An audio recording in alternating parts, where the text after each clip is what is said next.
I'm going to try to do this without dumping my phone in the lake, if I can help it. Well, here's a little fishing report for you if you're planning on heading out this weekend.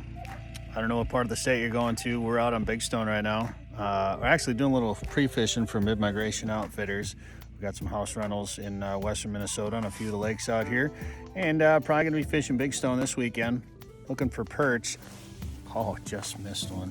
You got to pick through them a little bit, but boy, if you want some action, we are definitely finding some. But right before I started recording here, caught 3 in a row this size, and then I catch that as soon as I start recording. Of course. Sometimes you got to remember to reel up and check your bait. So that's what I'm fishing with, though. It's just this little red tungsten. We're fishing about 10 feet of water, and we got a little bit of a crowd around us. Some spots are busier than others. It's always better to get away from the crowd, but you just want to make sure you're doing it on good ice and are fishing with spikes. I've been using all white ones. I do have some red ones with. I know red ones have been working too. I'm using ultralight rod, real light. Sometimes these perch, the bite is so light on them. A lot of times you got to kind of wait for that school to come through. Just had a big school here just a little bit ago. Now there's just a couple small ones hanging around, it looks like.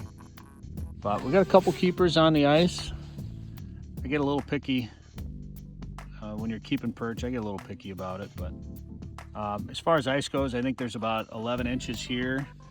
By the landing, it was less. There were some sketchy spots for sure. So you got to be a little careful where you're going out here. It's all foot traffic. We walked out, or ATVs. There are some small wheel houses out here in this part of the lake.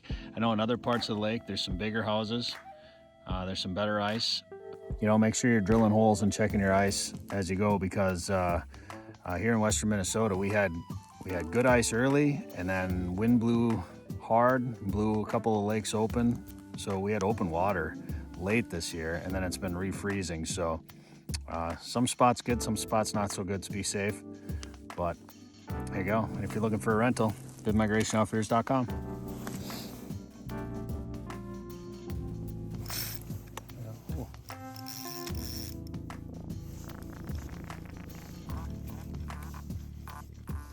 Helps to have your drag set right.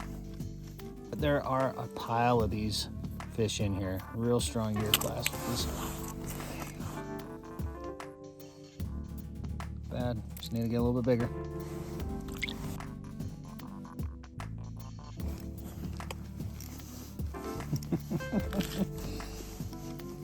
Sometimes you got to sit and wait.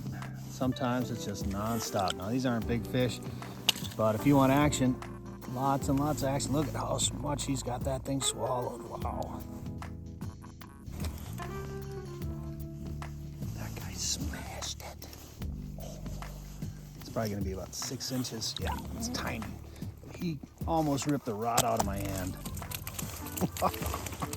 I ended up keeping about 12 perch for a fish fry. Not bad for a half-day fishing on Big Stone. For more information on house rentals, go to midmigrationoutfitters.com and listen to Sporting Journal Radio for more fishing reports, or download the podcast wherever you get your favorite podcasts.